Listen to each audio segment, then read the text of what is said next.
नहीं कर लेते तब तक तुम्हारे संशय का छेदन नहीं हो सकता, तब तक तुम्हारी शंका का समूल विनाश नहीं हो सकता।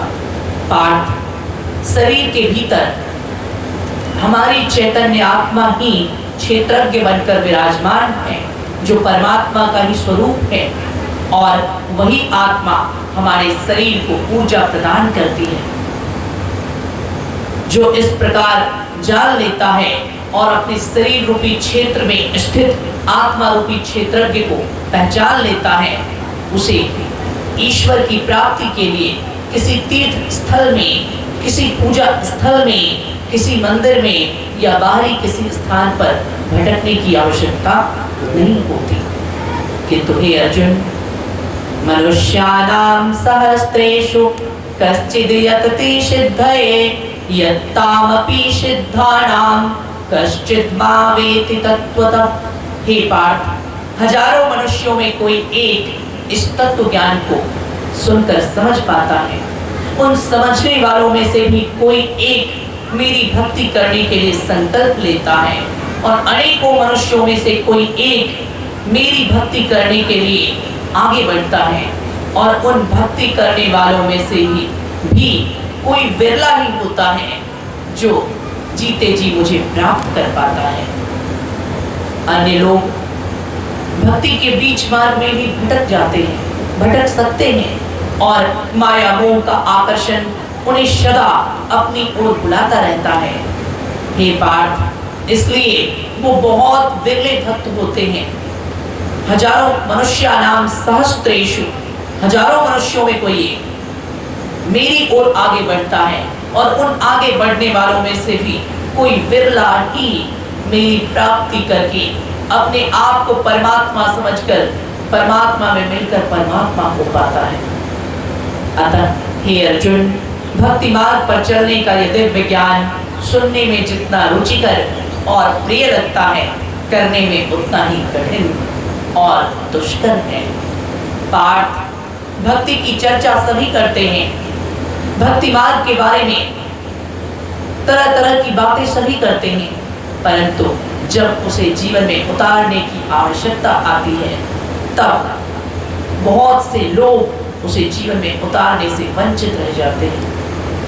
हे अर्जुन, जो न किसी की निंदा करता है, न किसी से द्वेष करता है, न किसी के प्रति आकर्षित होता है, न किसी से घृणा करता है, न किसी के प्रति ऊंच नीच का भेदभाव रखता है, न किसी के प्रति वैमनस्यता का विचार रखता है, जो सदा सबके हित और सबके सुख की कामना करता रहता है, ऐसा मेरा सच्चा भक्त अत्यंत दुर्लभ है।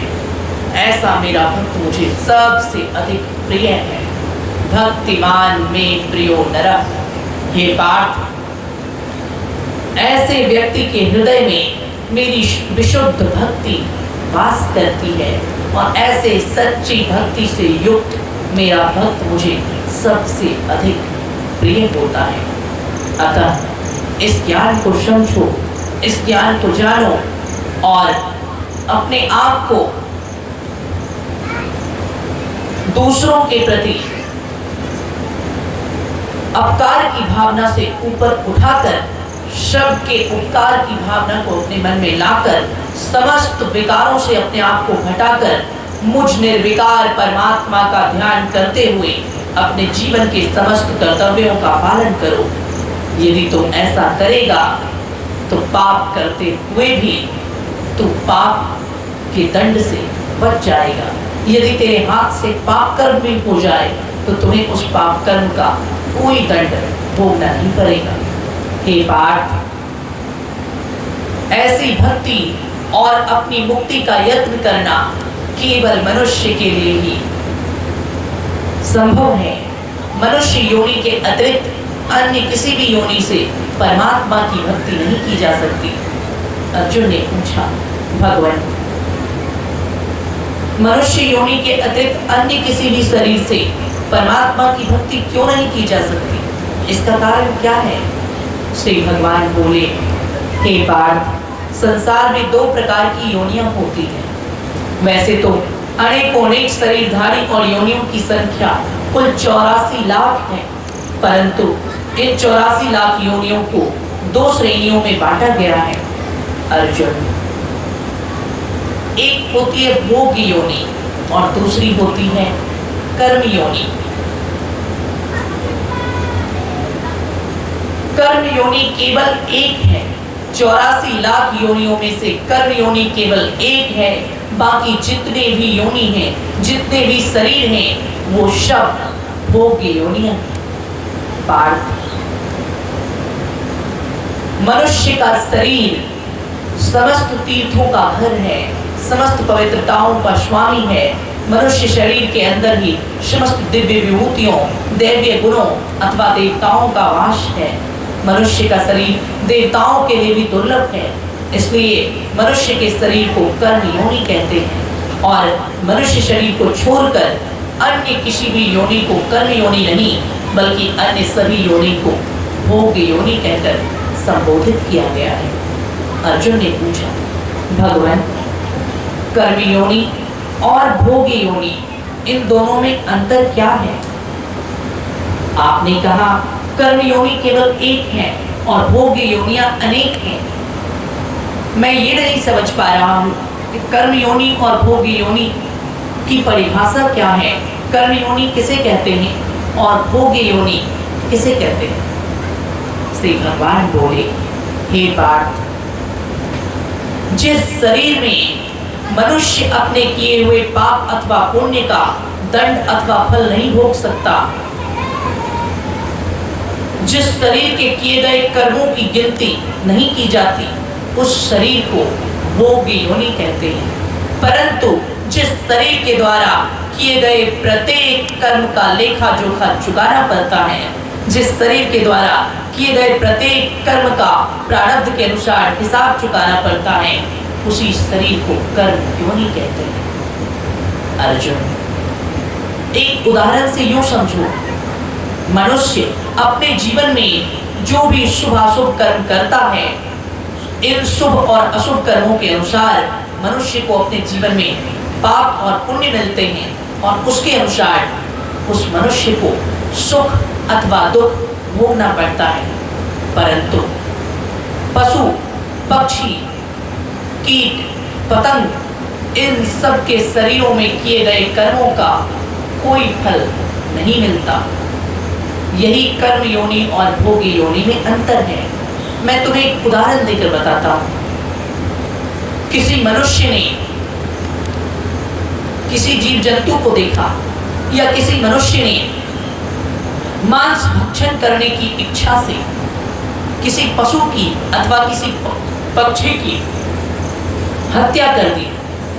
किसी शिकारी ने अपने आखेट के लिए, अपने शिकार के लिए एक उड़ते हुए पक्षी को निशाना बनाकर अपने बाणों से घायल करके मार डाला। इस हत्या का उस आखेटक को, उस शिकारी को मोल चुकाना होगा और उसे इस पाप का दंड भोगना होगा। परंतु पार्थ, वन में कोई व्यक्ति अपना कार्य कर रहा है और उस समय अचानक किसी विषैले सांप ने आकर, किसी विषैले सर्प ने आकर उस व्यक्ति को डस लिया।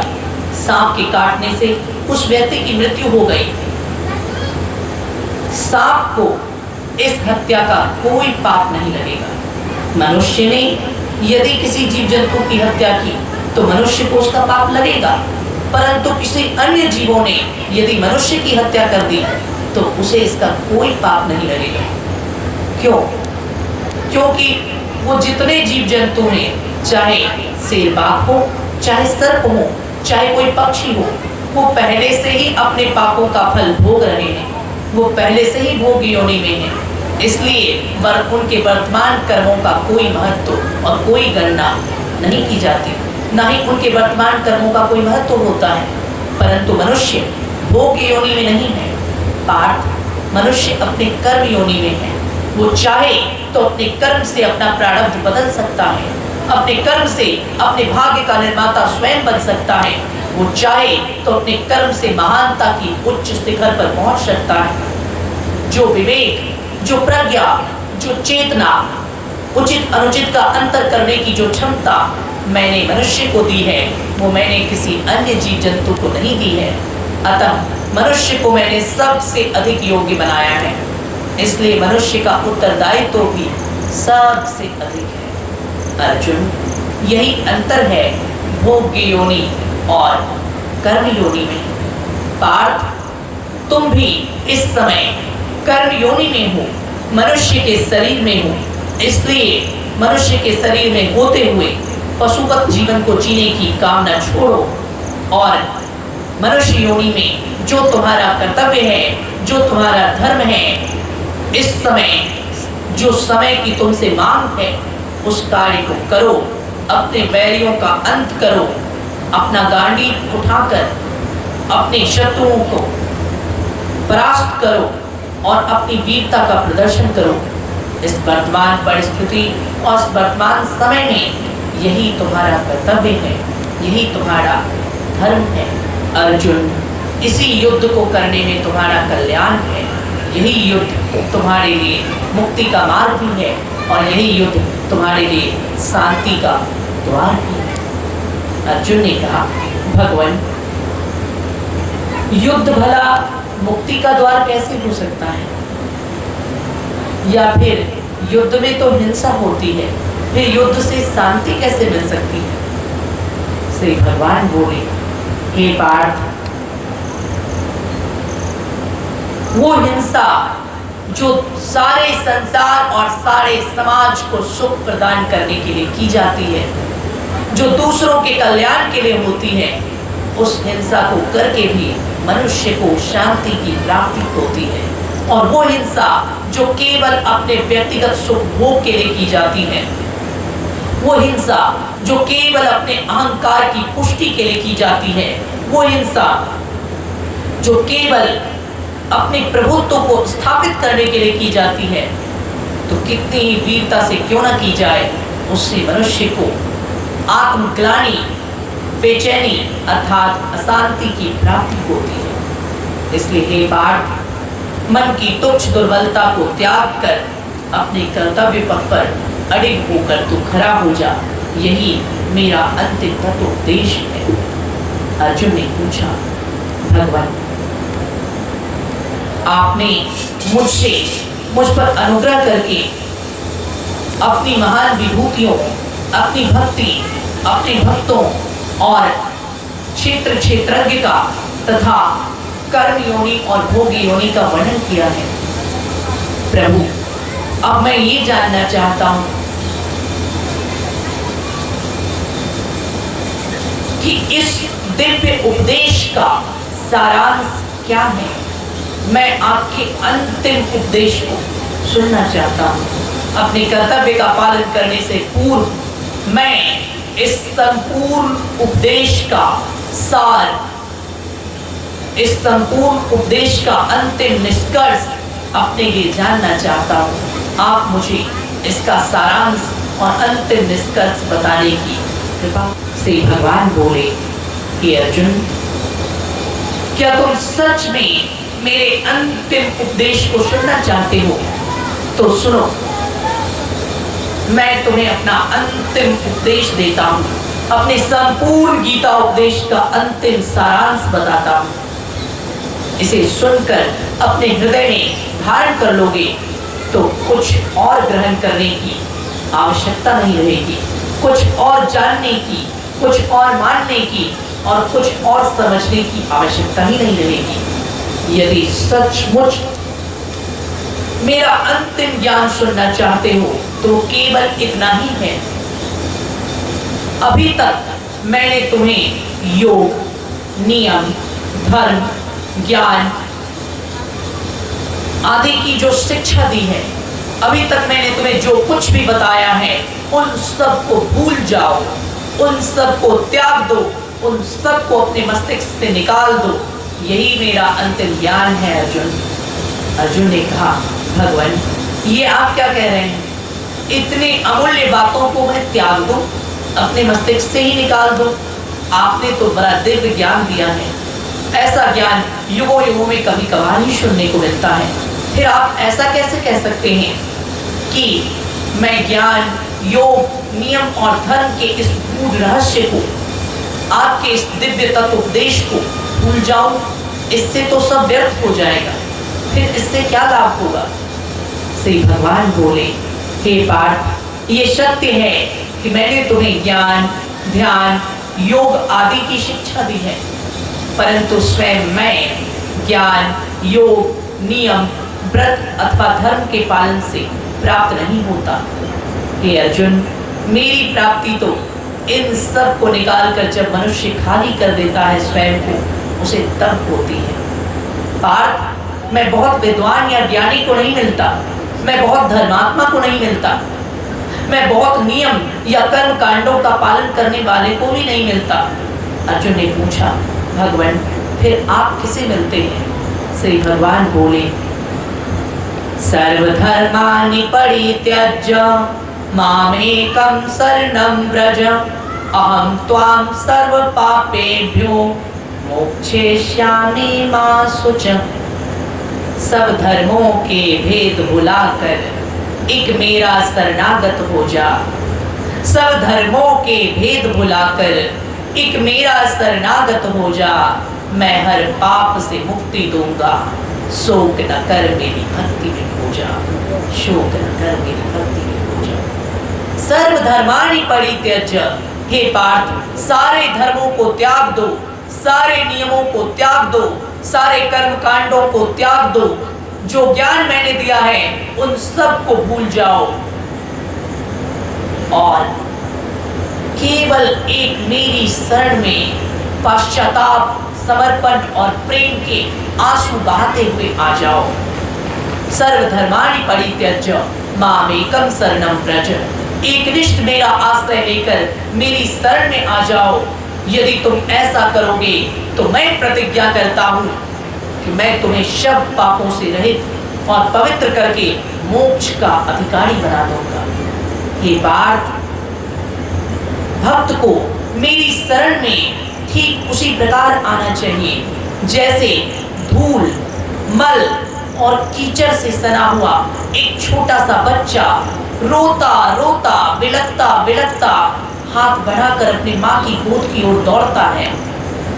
जब वह बच्चा अपने सामर्थ्य पर भरोसा नहीं करता, स्वयं से कुछ करने योग्य नहीं रहता, एकदम अबोध और नादान होता है और केवल अपनी माँ पर आश्रित होता है, तब माँ रोते हुए बच्चे को देखती है तो उस माँ को दया आती है और वह माँ हाथ बढ़ाकर बच्चे को अपनी गोद में सिमट लेती है। पार्थ, माँ ये नहीं देखती उसका बच्चा धूल, कीचड़ और मल से सना हुआ है, बल्कि माँ की ममता इतनी अधिक प्रगाढ़ हो जाती है, इतनी अधिक बढ़ जाती है कि माँ अपने बच्चे से घृणा किए बिना उस बच्चे को अपनी गोद में उठाकर उसे नहला धुलाकर उसे पवित्र वस्त्र पहनाकर, नए वस्त्र पहनाकर सुंदर और मनोहर बना देती है। यही कार्य मेरा है। हे अर्जुन, मैं ही संसार का पिता भी हूँ और मैं ही जगत की माता भी हूँ। पार्थ, जैसे एक रोता हुआ धूल और कीचड़ से सना बच्चा किसी अन्य आश्रय को न लिया हुआ अपनी माँ की ओर अपने हाथ को बढ़ाता है, तब उसे अपनी माता की गोद मिलती है। ठीक उसी प्रकार कोई महापापी से महापापी व्यक्ति जिसने अपने जीवन में केवल पाप कर्म नहीं किए हैं, वो भी पश्चाताप के आंसू बहाता हुआ, अपने किए हुए कुकर्मों पर पछताता हुआ, किसी अन्य आश्रय को न लिया हुआ, मेरी तरफ आप पुकार करता है, केवल मेरा ही स्मरण करता है और प्रेम और भक्ति के आंसुओं से सना हुआ हाथ जोड़कर नम्र भाव से जब मेरी शरण में आता है, तो फिर ऐसे शरणागत को मैं स्वीकार करता हूँ। जैसे धूल और कीचड़ को साफ करके नहला धुलाकर माँ बच्चे को पवित्र करके नया वस्त्र पहनाकर फिर से सुंदर बना देती है, वैसे ही काम, क्रोध, लोभ, मोह, मद और मात्सर्य, इन 6 विकारों के पाप रूपी कीचड़ से सने हुए जीव को मैं अपने कृपा दृष्टि के पवित्र जल से नहलाकर शुद्ध कर देता हूँ और उसे अपनी कृपा के पवित्र जल से शुद्ध करके पाप रूपी कीचड़ मोह रूपी मल से उसे निर्मल बनाकर पाप रूपी कीचड़ को अपनी कृपा के जल से धोकर उसे अपनी गोद में स्थान देता हूँ। और ये पाठ मेरी गोद का एक स्थान ही मोक्ष धाम कहा गया है। ऐसा व्यक्ति समस्त पापों से मुक्त होकर मेरे परायण और मोक्ष का अधिकारी हो जाता है। हे अर्जुन, यही मेरा परम धाम है। अर्जुन ने पूछा, भगवान आपका परम धाम किसे कहते हैं? वो मोक्ष धाम कैसा है? श्री भगवान बोले, हे अर्जुन सुनो, न तद्भास्यते सूर्यो न शशंको न पावकः यद् गात्वा न निवर्तन्ते तद्धाम परमं मम। अर्थात हे पार्थ, वैसा पवित्र स्थान जहाँ न दिन होती है न रात्रि होती है, वैसा पवित्र स्थान जहाँ सूर्य और चंद्र नहीं होते, न वहाँ सूर्योदय होता है न वहाँ चंद्रोदय होता है। न तद्भास्यते सूर्यो, वहाँ सूर्य नहीं है, न शशंको, शशि मतलब चंद्रमा, वहाँ चंद्रमा भी नहीं है, न पावक, वहाँ अग्नि भी नहीं है। ये बात जो कुछ भी तुम यहाँ देख रहे हो ऐसा कुछ भी वहाँ नहीं है। मेरा वो परम धाम ऐसा है जिसे मैं बोलकर समझा नहीं सकता। जो मेरे उस परम धाम में जाता है वही परम पद को पाता है और वही उस अवर्णीय अनंत आनंद से परिचित हो पाता है। मेरे जिस धाम को मोक्ष धाम कहते हैं। श्री भगवान बोले, हे अर्जुन, किसी सुभाषितकार ने लिखा, मोक्ष धाम का वर्णन करते हुए कृष्ण ने कहा, कविता की 2 पंक्तियों में लिखा गया, न विद्युत सूर्य चंद्र तारे फिर भी मैं अखुट उजाला हूं। न विद्युत सूर्य चंद्र तारे फिर भी मैं अखुट उजाला हूँ। वहां जाकर कोई ना लौटे, मैं जहाँ का रहने वाला हूँ। वहां जाकर कोई ना लौटे, मैं जहाँ का रहने वाला हूँ। है धाम परम आनंद परम प्रकाश परम सुख है हर पल। आशरण मेरी मेरा सेवक बन उस परम धाम को अर्जुन चल। आशरण मेरी मेरा सेवक बन उस परम धाम को अर्जुन चल। अनहद में है अस्तित्व मेरा, अनहद में है अस्तित्व मेरा। मैं ओम नाद में रहता हूँ, तिल तिल कर करने अंश मेरा। सुन बात साच मैं कहता हूँ, सुन बात साच मैं कहता हूँ। श्री भगवान बोले, हे अर्जुन,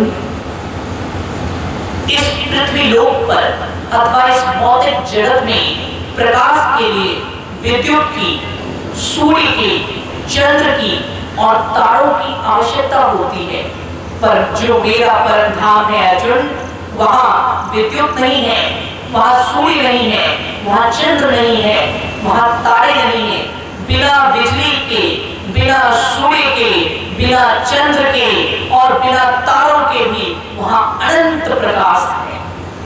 प्रकाश के लिए किसी सूर्य की आवश्यकता नहीं, क्योंकि ये बात मैं स्वयं अपने आप में पूर्ण प्रकाश हूँ।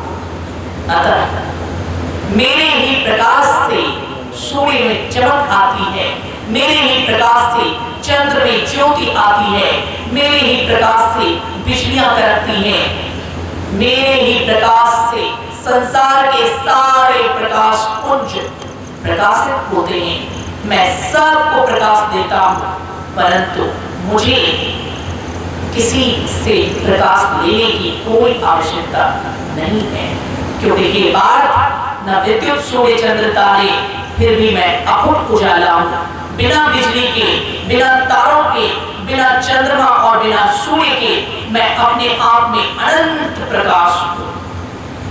सूर्य में तू जो चमक देख रहा है, जिस प्रकाश से अकेला सूर्य संपूर्ण पृथ्वी को प्रकाशित करता है, सूर्य का वो प्रकाश भी उसका अपना प्रकाश नहीं है। ये अर्जुन, सूर्य का वो प्रकाश भी मेरा ही दिया गया प्रकाश है।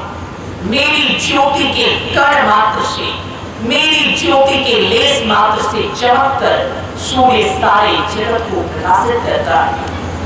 तो तू सोच सकता है मेरी ज्योति पुंज के लेस मात्र से सूर्य सारे जगत को प्रकाशित कर रहा है, स्वयं मुझ में कितना प्रकाश होगा, स्वयं मुझ में कितनी ज्योति होगी। बात मेरी ज्योति सबसे अद्भुत है, सबसे दिव्य है, सबसे अथाह और अनंत है। जो ऊर्जा, जो शक्ति, जो तेज अथवा जो दिव्यता मुझ में है वो प्रकृति में अन्यत्र कहीं भी नहीं है। हे अर्जुन, इसी धाम को मेरा परम धाम अर्थात इसी धाम को मोक्ष धाम कहते हैं। पार्थ, वास्तव में मेरा अस्तित्व किसी शरीर में नहीं है, न ही शरीर है, बल्कि मैं सबसे अलग और सबके परे समस्त शरीरों के मन, बुद्धि, समझ, विचार, इन सब के परे जो है वही मैं हूं। अर्जुन, संसार के सारे शब्द जहां जाकर लय हो जाते हैं, निशब्द परम पद उसे ही कहा जाता है और उसी निशब्द परम पद में मेरा अस्तित्व वास करता है। ये बात जो मेरा स्मरण करते हुए निरंतर ओम नाद का जाप करता हुआ, ओम शब्द का उच्चारण करता हुआ अपने प्राणों का परित्याग करता है, वो प्राणी शरीर को छोड़कर सीधे मेरे परम धाम तक आता है, क्योंकि ओम नाद ही आदि शब्द है, इसी में मेरा अस्तित्व है। हे अर्जुन, इस ओम शब्द का उच्चारण करते हुए जो व्यक्ति अपनी सूरत को, अपनी चैतन्य आत्मा को आज्ञा चक्र के केंद्र से ले जाकर शरीर का परित्याग करता है, उसे मृत्यु के समय कोई पीड़ा नहीं होती और ऐसा व्यक्ति शरीर छोड़कर सीधे मुझ में वास करके ब्रह्म में मिलकर ब्रह्म हो जाता है। यही मुक्ति को प्राप्त करने का मार्ग है। पार्थ, इस मार्ग को समझो, इस ज्ञान को जानो और इस नियम के अनुसार यदि तुम प्रयत्न करोगे तो तुम्हें इस जीवन में ही जीते जी मोक्ष की प्राप्ति होगी। अर्जुन ने पूछा, भगवान, यदि मुक्ति की बात आ गई है तो ये बताने की कृपा करें कि मृत्यु और मुक्ति में क्या अंतर है। प्रभु, मृत्यु किसे कहते हैं और मुक्ति किसे कहते हैं? श्री भगवान बोले, हे बात, तुमने बिल्कुल ठीक प्रश्न किया। मृत्यु और मुक्ति में अंतर क्या है? तो सुनो, मैं तुम्हें बताता हूं। जब किसी व्यक्ति की चैतन्य आत्मा इस शरीर को छोड़ना नहीं चाहती, लेकिन विवश होकर यम की मार खाकर अथवा अपने पाप के दंड स्वरूप बलपूर्वक व्यवस्था के कारण इस आत्मा को शरीर से अलग कर दिया जाता है, तब बड़ी छटपटाहट होती है, बड़ी बेचैनी होती है। शरीर से आत्मा जब जबरदस्ती बलपूर्वक निकाली जाती है तो असहनीय पीड़ा होती है, इसी पीड़ा को मृत्यु कहते हैं। परंतु बात, जब कोई स्थिर प्रज्ञ महापुरुष और सच्चा योगी मरने की कला सीख लेता है और क्रिया विशेष के द्वारा मेरा परायण होकर मेरे ध्यान में बैठकर मेरे एक दिव्य स्वरूप का चिंतन करता हुआ एक निष्ठ मुझ में मन लगाकर अपनी समस्त चैतन्य वृत्तियों को सिमट कर अपनी चैतन्य आत्मा को आज्ञा चक्र के केंद्र पर लाकर ओम नाम का उच्चारण करता हुआ उस 10वें द्वार से अर्थात आज्ञा चक्र के उस मार्ग से शरीर का परित्याग करता है,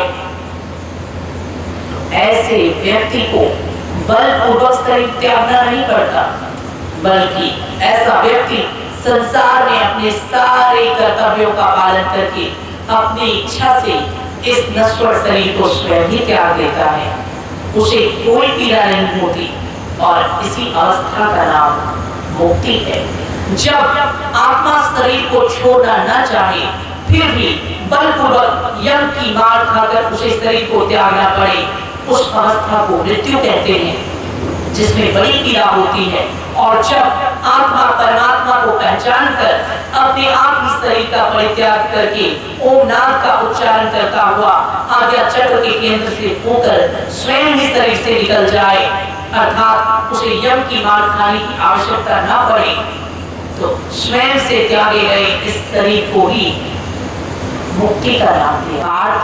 जिसमें असहनीय पीड़ा के द्वारा शरीर छूट जाता है वह मृत्यु है, और जिसमें चैतन्य आत्मा अपने सारे मोह माया के बंधनों को त्याग कर परमात्मा को पहचान कर स्वयं स्वेच्छा से शरीर को छोड़ देती है, उसी को मुक्ति कहते हैं।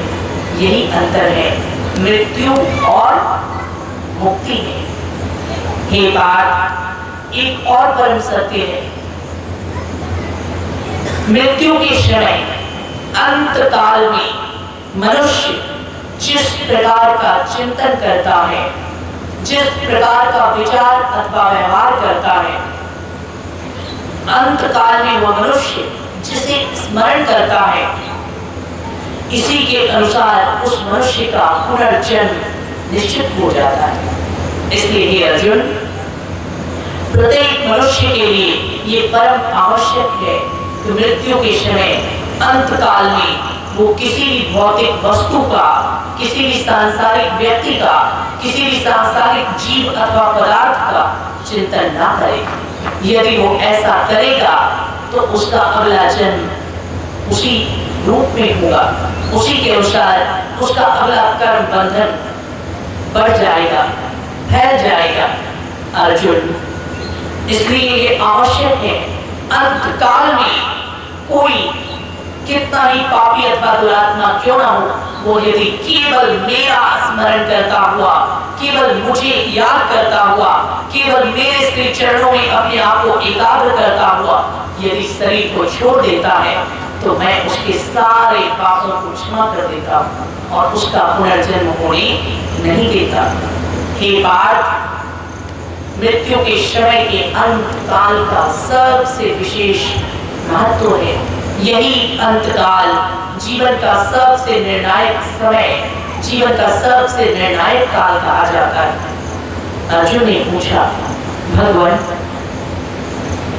मृत्यु के समय के अंतकाल का इतना अधिक महत्व क्यों है? श्री भगवान बोले, हे पार्थ, क्योंकि जीवन के अंतकाल का ये समय सबसे निर्णायक और सबसे परीक्षापूर्ण स्थिति का नाम है। अर्जुन, अंतकाल के समय मनुष्य अपने पूरे जीवन भर जैसे कर्म करता है उसके अनुसार शुभ अशुभ स्मृतियां उसे घेर लेती है, लेकिन जो उन सारी स्मृतियों और उन सारी यादों को समेट कर, सहेज कर केवल मुझ परमात्मा में अपने आप को सिमट लेता है, वह बुद्धिमान है। समझो, उसने स्वयं ही अपने पापों का नाश करके अपनी मुक्ति का द्वार स्वयं ही खोल लिया है। और यदि इसके विपरीत किसी ने जीवन भर पुण्य कर्म किए हैं, जीवन भर मेरी भक्ति करने का प्रयास किया है, लेकिन वो अंतकाल में अगर मुझे भूल जाता है, अंतकाल में मेरे स्थान पर किसी और को याद कर लेता है, किसी और का स्मरण कर लेता है, इस एक अपराध के कारण उसे मुक्ति नहीं मिलती, बल्कि उसका पुनर्जन्म फिर से हो जाता है। हे पार्थ, तुमने महाराज जल भरत की कथा सुनी होगी। जल भरत एक महान ऋषि थे जिन्होंने मेरी कठोर तपस्या की थी। अपना धन, अपना राज्य, अपना सुख, अपनी सुविधा, सब कुछ उन्होंने मेरी भक्ति के लिए त्याग दिया था और वन में जाकर कुटिया बनाकर वो हमेशा मेरा ही नाम लेने में मेरा ही ध्यान करने में, मेरी ही भक्ति में लीन रहते थे। लेकिन एक दिन एक विचित्र घटना हुई। अर्जुन महाराज जलभरत ने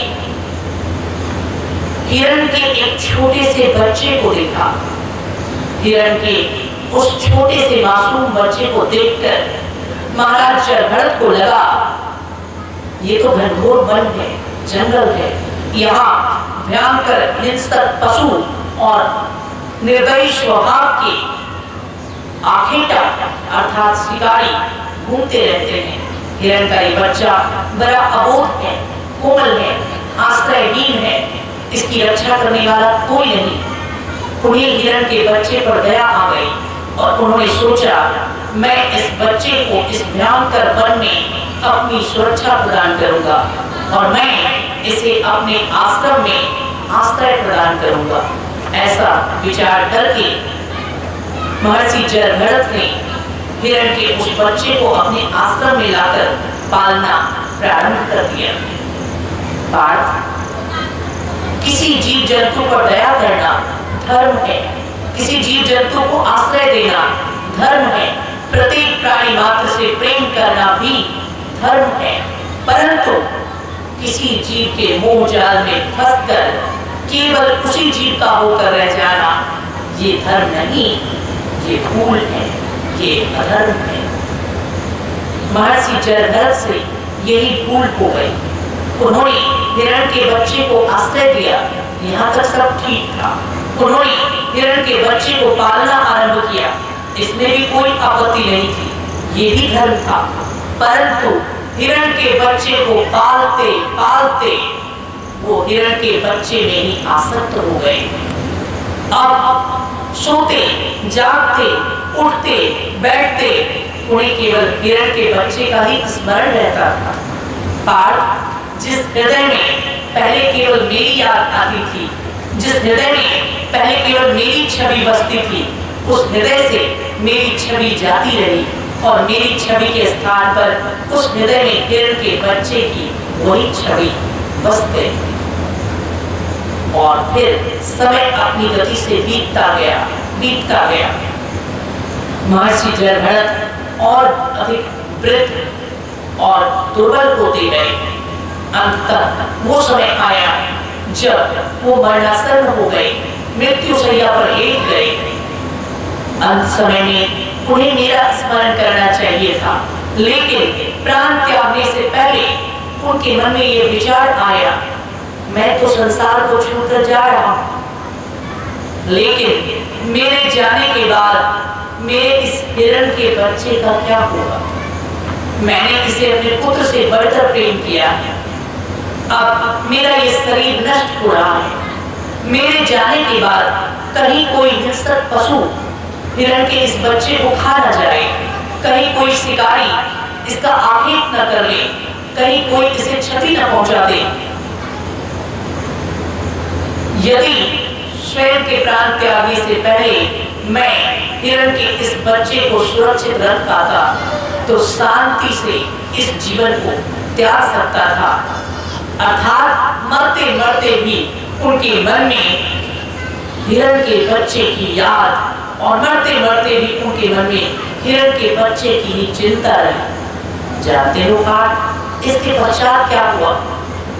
अंत समय में हिरण के उसी बच्चे को स्मरण करते करते उन्होंने अपने प्राण त्याग दिए। यद्यपि उनकी भक्ति इतनी थी, उन्हें उसी जन्म में उन्हें मुक्ति मिल सकती थी, लेकिन मृत्यु के समय से कुछ पहले से मेरा स्मरण छोड़कर हिरण के बच्चे का स्मरण करते करते वही उनकी दिनचर्या में शामिल हो गया और अंत समय में भी उन्हें मेरी याद नहीं आई। अंत समय में भी उन्हें हिरण के उसी बच्चे की याद आई।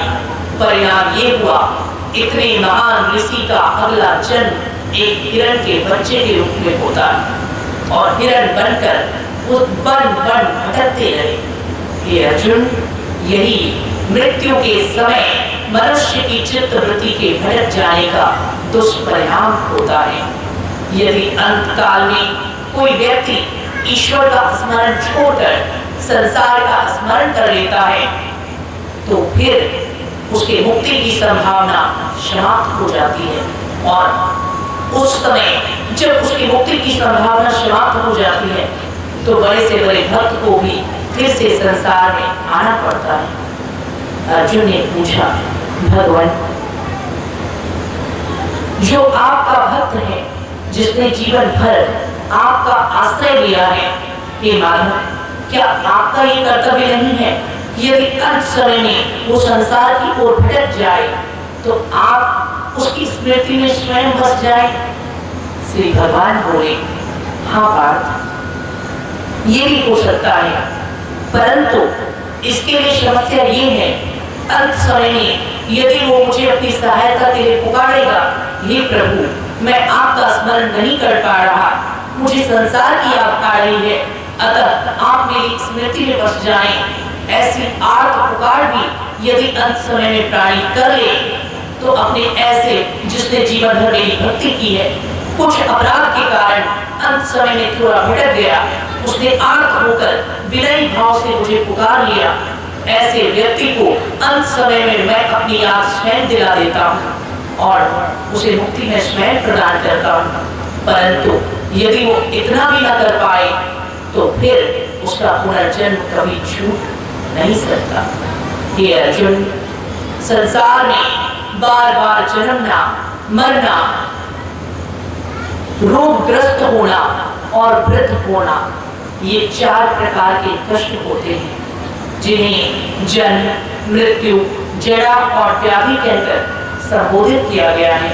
इन 4 प्रकार के कष्टों से प्राणी तब तक नहीं छूट सकता जब तक कि वो मुझ परमात्मा की एक निष्ठ भक्ति नहीं करता। इसलिए हे अर्जुन, मैंने तुम्हें अपने गीता ज्ञान का अंतिम सार बताया है। सारे धर्मों को त्याग कर, सारे कर्म कांडों को त्याग कर, सारे विधि विधानों और पूजा पद्धतियों को त्याग कर एक निष्ठ मेरी शरण में आ जाओ, मुझ पर अपना समर्पण कर दो। यदि तुम ऐसा करते हो तो तुम्हारा संपूर्ण उत्तरदायित्व मेरा हो जाता है और जो ऐसा करता है उसे पाप रहित करके मोक्ष का अधिकारी बनाने की जिम्मेदारी भी, उत्तरदायित्व भी केवल मेरा होता है। फिर उसे स्वयं से अपनी चिंता करने की कोई आवश्यकता नहीं पड़ती। अर्थात हे पार्थ, मेरे इस गीता ज्ञान का अंतिम सार केवल यही है कि जीव अपने मैं और मेरेपन के अहंकार को त्याग कर मुझ परमात्मा पर पूर्ण समर्पित हो जाए। अर्जुन, जिसके अंदर पूर्ण समर्पण आ गया वो मुझे सबसे अधिक प्रिय हो जाता है। पूर्ण समर्पण से अधिक मुझे और कुछ नहीं चाहिए। जिसके अंदर संपूर्ण समर्पण आ गया उसका संपूर्ण कल्याण मैं स्वयं करता हूँ। यही गीता ज्ञान का सार है और यही मेरा अंतिम तत्व उपदेश भी।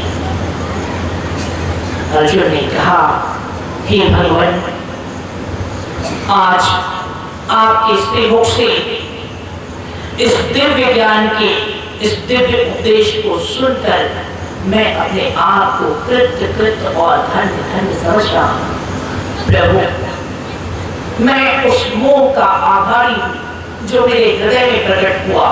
मैं उस अज्ञान का आभारी हूँ जिस अज्ञानता और कायरता के भाव के कारण मैंने अपने आप का समर्पण आपके श्री चरणों में किया। यदि मेरे अंदर कायरता का वो भाव नहीं आता तो मैं अपने आप को आपके श्री चरणों में समर्पित नहीं कर पाता, और यदि मैं अपने आप को आपके श्री चरणों में समर्पित नहीं कर पाता तो मैं आपके द्वारा दिए गए इस अनमोल ज्ञान से वंचित रह जाता। भगवान, आज आपने मेरे समस्त संदेहों का नाश कर दिया है। आज आपने मेरे समस्त शंकाओं का निवारण कर दिया है। आज आपने मेरे समस्त प्रश्नों के उत्तर दे दिए हैं। प्रभु, जिस प्रकार मलिन दर्पण में मनुष्य को अपनी छवि दिखाई नहीं देती, लेकिन उसी दर्पण को अगर साफ कर दिया जाए तो उसमें अपना मुखमंडल स्पष्ट दिखाई देता है। ठीक उसी प्रकार अपने अंतःकरण के मलिन होने के कारण मैं स्वयं अपने आप को पहचान नहीं पा रहा था, अपनी शक्तियों को जान नहीं पा रहा था और अपने समक्ष खड़े आप परमात्मा का साक्षात्कार नहीं कर पा रहा था। लेकिन आज आपने अपनी कृपा रूपी जल से मेरे मन रूपी दर्पण को धोकर उसे स्वच्छ और पवित्र कर दिया है और अब यह मन रूपी दर्पण इतना साफ और इतना पारदर्शी बन गया है कि इसमें मुझे अपना ही आत्म स्वरूप स्पष्ट दिखाई देता है। भगवान, अब मैं उस दिव्य अवस्था में पहुंच गया हूँ जहाँ केवल मैं हूँ और केवल आप हैं, अर्थात जहाँ केवल दो ही शक्ति है, जीव और ब्रह्म। जीवात्मा और परमात्मा, इन दोनों के अतिरिक्त और कुछ भी शक्ति नहीं है। मैं समझ गया हूँ ये जो कुछ भी हो चुका है, जो कुछ भी हो रहा है अथवा जो कुछ भी होने वाला है, वो सब केवल आपकी माया का खेल है प्रभु।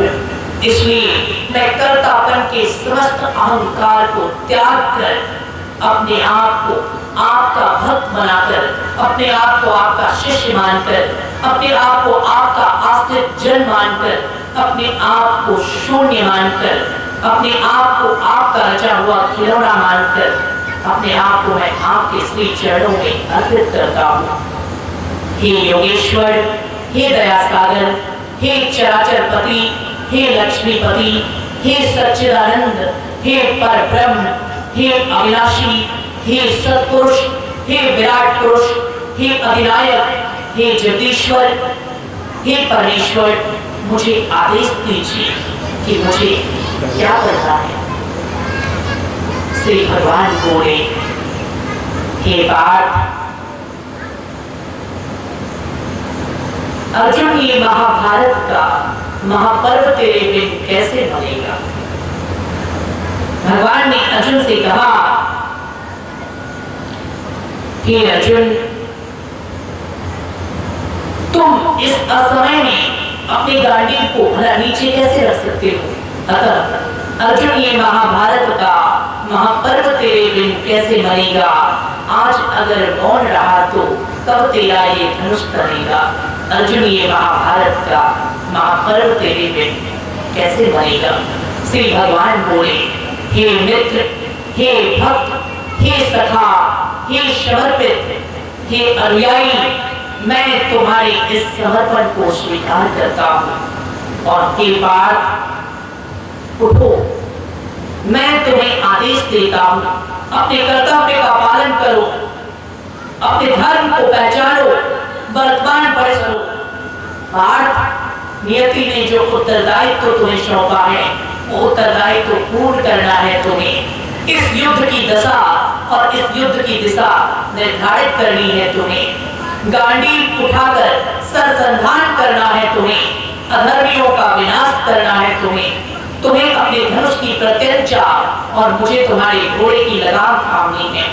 इस युद्ध में महारथी होने की भूमिका निर्धारित करनी है तुम्हें। इस युद्ध का परिणाम सुनिश्चित करना है तुम्हें। अतः हे अर्जुन, अपने कर्तव्य को पहचानो, अपने धर्म का ज्ञान करो, गांडीव उठाओ और सरसंधान करो। युद्ध करो अर्जुन, युद्ध करो। मुझ पर पूर्ण विश्वास करके इस महासंग्राम को लड़ो। इसी युद्ध को करने में तुम्हारी जय है, इसी युद्ध को करने में तुम्हारी कीर्ति है। यही मेरा अंतिम आदेश है। कहते हैं श्री भगवान बोले, हे अर्जुन, जीने मरने को लेकर यूं चिंता और सिहरना क्या। जीने मरने को लेकर यूं चिंता और सिहरना क्या। जब तक तेरे रथ पर मैं हूँ, तुझको जग से डरना क्या। जब तक तेरे रथ पर मैं हूँ, तुझको जग से डरना क्या। धनुष उठाने से पहले अर्जुन ने एक काम किया। चरणों में शीश रखा उसने, माधव को प्रणाम किया। चरणों में शीश रखा उसने, माधव को प्रणाम किया। अर्जुन ने श्री कृष्ण के आदेश का पालन करते हुए भगवान श्री कृष्ण के श्री चरणों में अपना पूर्ण समर्पण किया। तो त्यंगस्तु गोविंदं तो व्यमेव समर्पये। हे गोविंद, हे नारायण, आपका ही दिया हुआ ये जीवन, आपकी ही दी हुई ये शासें और आपका ही दिया हुआ ये सर्वस्व आपके श्री चरणों में समर्पित करता हूँ और मैं गाड़ी उठाकर आपके आदेशानुसार इस महाभारत के महायुद्ध की घोषणा करता हूँ। ऐसा कहकर अर्जुन ने श्री कृष्ण के श्री चरणों में दंडवत प्रणाम किया और अपने विशाल और दिव्य गाड़ी धनुष को उठाकर उसकी प्रत्यंचा को कानों पर खींचकर भयंकर टंकार से उस युद्ध की घोषणा की। इसके पश्चात संजय बोले धृतराष्ट्र से, हे राजन, इस प्रकार वासुदेव श्री कृष्ण का दिया हुआ गीता ज्ञान संपन्न हुआ। माँ गीता के ज्ञान का ऐसा हृदय पर प्रहार हुआ, मृत्यु के अभिनंदन हेतु फिर अर्जुन तैयार हुआ। मृत्यु के अभिनंदन हेतु फिर अर्जुन तैयार हुआ। कहते हैं पार्थ की आंखों में बस धर्म का राज दिखाई पड़ता था। पार्थ की आंखों में बस धर्म का राज दिखाई पड़ता था। अर्जुन ने अब माधव को यमराज दिखाई पड़ता था। अर्जुन ने अब माधव को यमराज दिखाई पड़ता था। श्री कृष्ण की बातों को सुनकर अर्जुन ने शक्ति संचार हुआ, कांधे पर गांडीव सजाकर लड़ने को तैयार हुआ। कांधे पर गांडीव सजाकर लड़ने को तैयार हुआ। संजय बोले, हे राजन, यत्र योगेश्वर कृष्ण यत्र पार्थो धनुर्धर। जिस पक्ष में योगेश्वर भगवान श्री कृष्ण ने और जिस पक्ष में गाड़ी धनुषधारी अर्जुन ने, उसी पक्ष में धर्म, नीति, सत्य और उसी पक्ष की अंत में विजय होने वाली है। यही मेरा मत है। श्री कृष्ण के इस दिव्य गीता उपदेश को सुनकर आज महर्षि व्यास के द्वारा दिए गए दिव्य दृष्टि के कारण मैं भी धन्य धन्य हो गया। राजन, अर्जुन का मन जिस प्रकार भगवान के दिव्य उपदेश कभी हो ही नहीं सकती, क्योंकि श्री कृष्ण की शक्ति है संपूर्ण शक्ति, जिसमें संपूर्ण ब्रह्मांड का भार उठाने की क्षमता है। वो अंतिम शक्ति केवल श्री कृष्ण है। राजन, ब्रह्मांड में ऐसी कोई शक्ति नहीं जो भगवान श्री कृष्ण का सामना कर सके। ऐसी कोई सेना नहीं है जो श्री कृष्ण की इच्छा के विरुद्ध, उनके समक्ष अथवा उनके विरुद्ध खड़ा होने की हिम्मत भी कर सके। ऐसा कोई योद्धा नहीं है जो भगवान श्री कृष्ण को परास्त कर सके। राजन, श्री कृष्ण को सामान्य नर समझकर आपने केवल अपनी मूर्खता और केवल अपनी अज्ञानता का परिचय दिया है। आज श्री कृष्ण के मुख से उस दिव्य गीता ज्ञान को सुनकर, जिस ज्ञान को उनके अतिरिक्त कदाचित कोई और इतनी सहजता और इतनी दिव्यता से प्रकट नहीं कर सकता था, मैं धन्य हुआ हूँ। और उनके विराट रूप का दर्शन करके मैंने उनके दिव्य विभूतियों के बारे में सुना है और उनकी ऐश्वर्यता का परिचय अपनी दिव्य दृष्टि से स्वयं देखा है।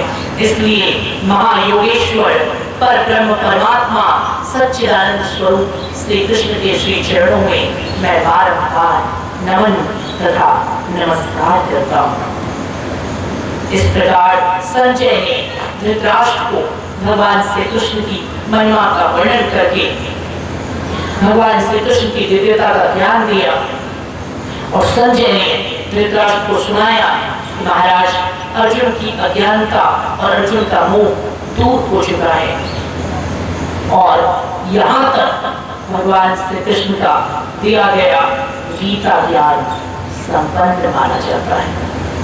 यही वो भगवत गीता है जो अर्जुन को मोह रूपी चाल से निकालने के लिए, जो अर्जुन को रिश्तों नातों के चक्रव्यूह से छुड़ाने और बचाने के लिए महायोगेश्वर भगवान श्री कृष्ण ने दिया था। गीता का ये दिव्य ज्ञान आज से लगभग 5000 वर्ष से भी कुछ पहले दिया गया, लेकिन गीता सदैव के लिए नहीं है, हर पीढ़ी के लिए अनिवार्य और आवश्यक है। गीता कालातीत है, अर्थात समय के चक्र में वो कभी पुरानी नहीं हो सकती। उसका प्रत्येक उदाहरण, प्रत्येक तर्क, उसमें दिया गया प्रत्येक श्लोक और प्रत्येक उपदेश जीवन में सबसे अधिक उपयोगी है।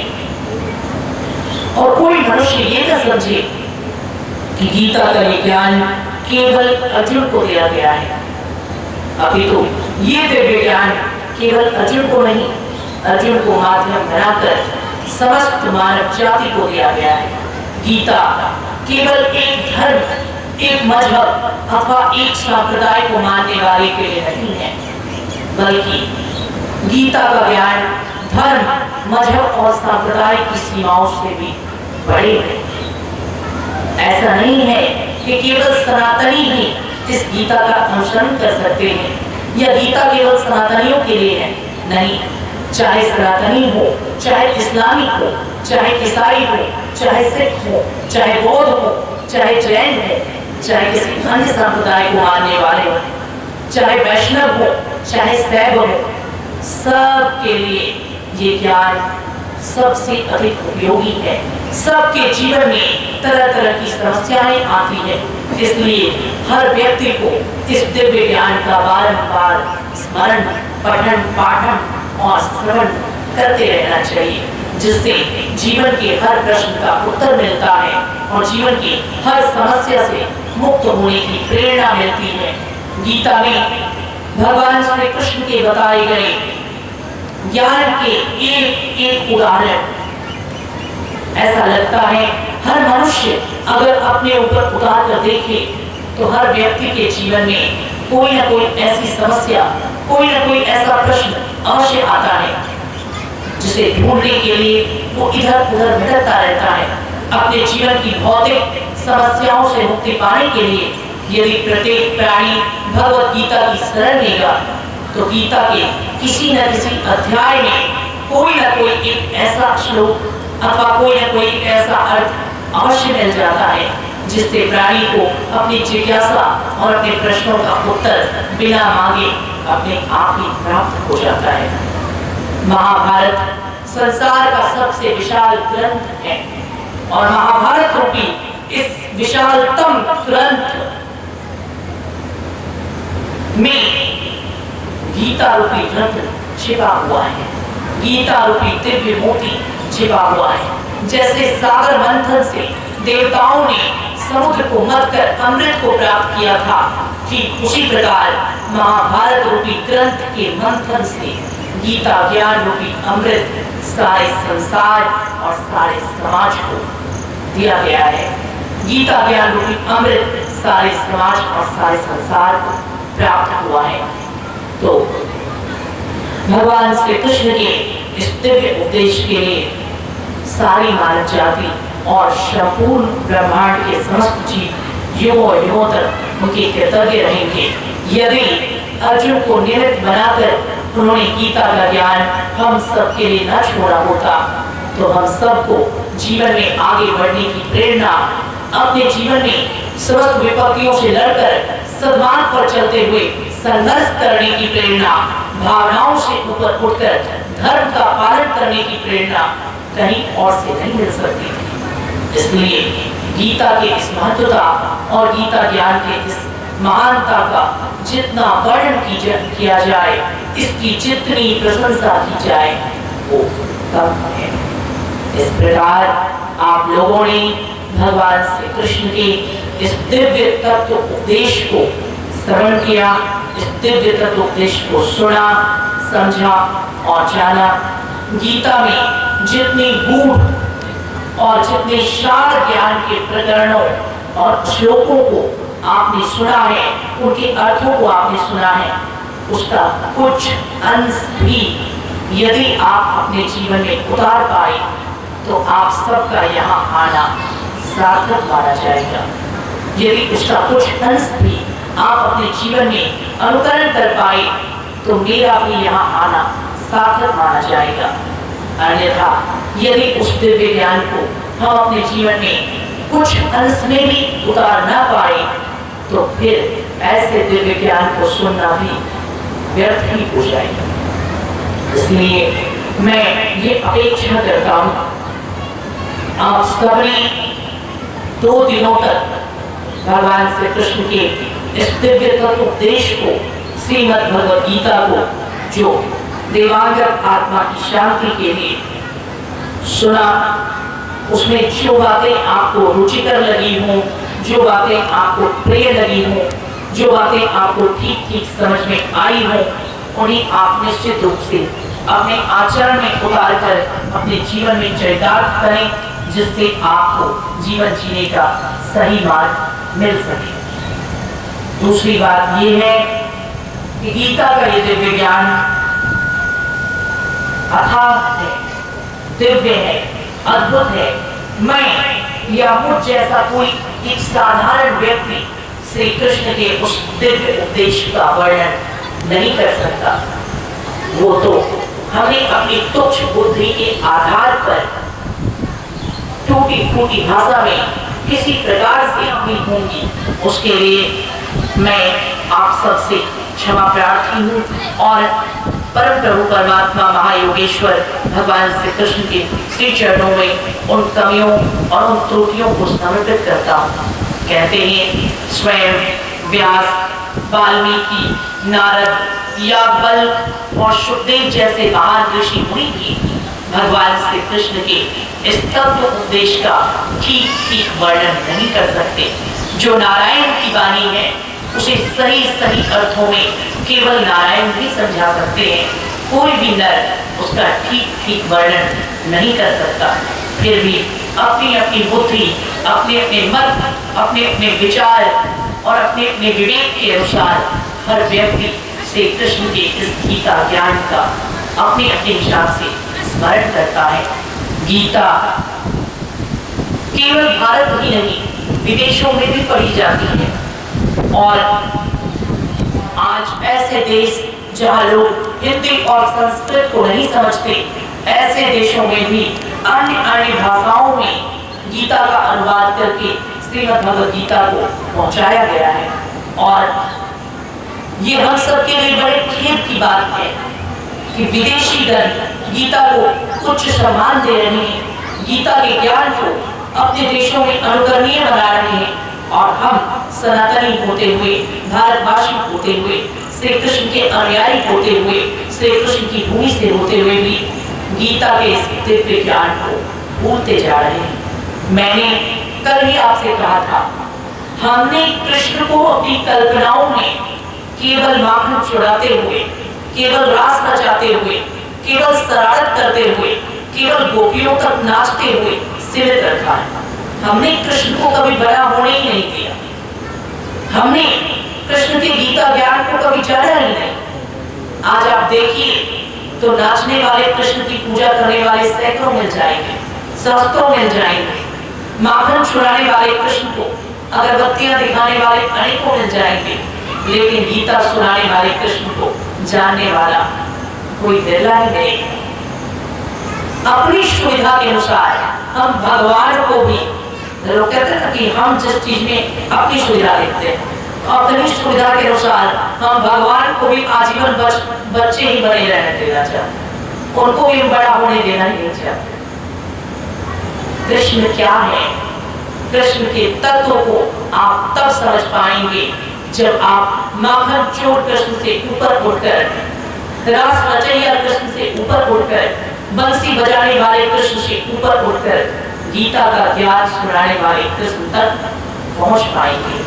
गीता का ज्ञान देने वाले कृष्ण को भी समझ पाएंगे, जान पाएंगे, तब श्री कृष्ण की संपूर्णता समझ में आएगी। यहाँ तो लोग केवल कृष्ण की भौतिक लीलाओं का दर्शन, केवल कृष्ण की भौतिक कथाओं का श्रवण करके इतने में ही अपने आप को बहुत बड़ा कृष्ण भक्त मानते हैं। और यदि ऐसे लोगों से पूछा जाए कि गीता में भगवान कृष्ण ने किस श्लोक में क्या कहा है, गीता में भगवान श्री कृष्ण ने कौन कौन सा ज्ञान दिया है, तो वो एक दूसरे का मुंह देखने के अलावा और कुछ नहीं कर सकते।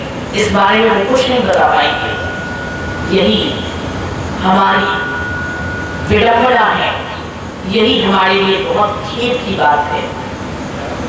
सज्जनों, गीता के इस दिव्य ज्ञान को देते हुए ही बड़े बड़े विद्वान भगवान श्री कृष्ण के इस पूर्ण स्वरूप के लिए कहते हैं कृष्णम वंदे जगत गुरु। गीता के इस मोड़ पर आकर भगवान श्री कृष्ण का स्वरूप विश्व गुरु का, जगत गुरु का एक दिव्य रूप बन जाता है। इसलिए विश्व गुरु बनकर, जगत गुरु बनकर पूरे विश्व को हर प्रश्न का उत्तर गीता के माध्यम से जिन वासुदेव भगवान श्री कृष्ण ने दिया, उस सच्चिदानंद स्वरूप पर ब्रह्म परमात्मा श्री कृष्ण को मैं बारंबार नमन करता हूँ। कहते हैं नारायण नमस्कृत्य नरं चैव नरोत्तमं देवीं सरस्वतीं व्यासं ततो जयं मुदीरयेत्। महर्षि वेदव्यास अंत में लिखते हैं नारायण स्वरूप भगवान श्री कृष्ण और उनके परम प्रिय सखा नर रत्न अर्जुन, नर नारायण यानी कृष्ण और अर्जुन को नमन करते हुए देवी सरस्वती और महर्षि व्यास का स्मरण करते हुए इस जय संहिता ग्रंथ का पाठ संपन्न करते हैं। जय संहिता ग्रंथ अर्थात महाभारत का सबसे पुराना नाम है जय संहिता। इसी जय संहिता को कालांतर में भारत और इसी भारत को समय बीतने पर आज का वर्तमान नाम दिया गया है महाभारत। उसी जय संहिता का एक पर्व है जिस पर्व का नाम है भीष्म पर्व, और भीष्म पर्व का एक विशेष खंड है जिस खंड का नाम है भगवत गीता। और उसी भगवत गीता को अभी आपने सुना। महाभारत में मैंने बताया था 1 लाख श्लोक हैं, जबकि गीता में मात्र 700 श्लोक हैं। जैसे मानो कि गागर में सागर समाया हो, अर्थात थोड़े में बहुत कुछ समाया हो। गीता रूपी गागर में ज्ञान का सागर समाया हुआ है। गीता रूपी इस गागर से ज्ञान के उस सागर को उड़ेलकर जब मनुष्य ज्ञान के उस सागर का अवलोकन करेगा तो वो ज्ञान रूपी सागर में सदा गोता लगाता रहेगा और जीव की समस्त अज्ञानता, समस्त कष्टों और समस्त दुखों का नाश हो जाएगा। इस प्रकार 18 अध्यायों की गीता के प्रमुख श्लोकों और उसके विस्तृत अर्थों और उसके व्याख्यानों को अलग अलग उदाहरणों के माध्यम से इन 2 दिनों में आपने श्रवण किया। मैं यही अपेक्षा करता हूँ कि प्रभु के इस गीता ज्ञान को जितनी एकाग्रता से आप सबने सुना है, हम सबने श्रवण किया है, उतनी ही तन्मयता और उतने ही लगन के साथ जीवन की हर परिस्थिति में हम गीता ज्ञान के एक एक श्लोक के अर्थ को अपनी आवश्यकता के अनुसार ग्रहण करके अपने व्यवहार में उतार कर गीता को केवल पुस्तकीय नहीं बल्कि व्यवहारणीय बनाने का प्रयत्न करें, अपने व्यवहार में उतारने का प्रयत्न करें, जिससे कि हम सबका कल्याण हो सके। तो सज्जनों, इस दिव्य ज्ञान को सुनने का वास्तविक अर्थ और इस दिव्य ज्ञान को सुनने का वास्तविक महत्व तभी आपके लिए और हमारे लिए, हम सबके लिए सार्थक होगा जब इससे हमारे अंदर के विकारों का, हमारे अंदर की बुराइयों का, हमारे अंदर की कमजोरियों का नाश होगा। लोग कहेंगे अर्जुन के कर्तव्य विमुख हो गया था तो उसे गीता की आवश्यकता पड़ी। हम सबको गीता की क्या आवश्यकता है? अर्जुन ने धर्म पालन के समय हथियार डाल दिए थे तो उसे गीता की जरूरत पड़ी। प्रत्येक मनुष्य आज अर्जुन की तरह है। हर व्यक्ति धर्म और अधर्म के दोराहे पर खड़ा है। हर व्यक्ति के जीवन में रोज ऐसी परिस्थिति आती है, उसे लगता है क्या करना चाहिए और क्या नहीं करना चाहिए, क्या सही है क्या गलत है।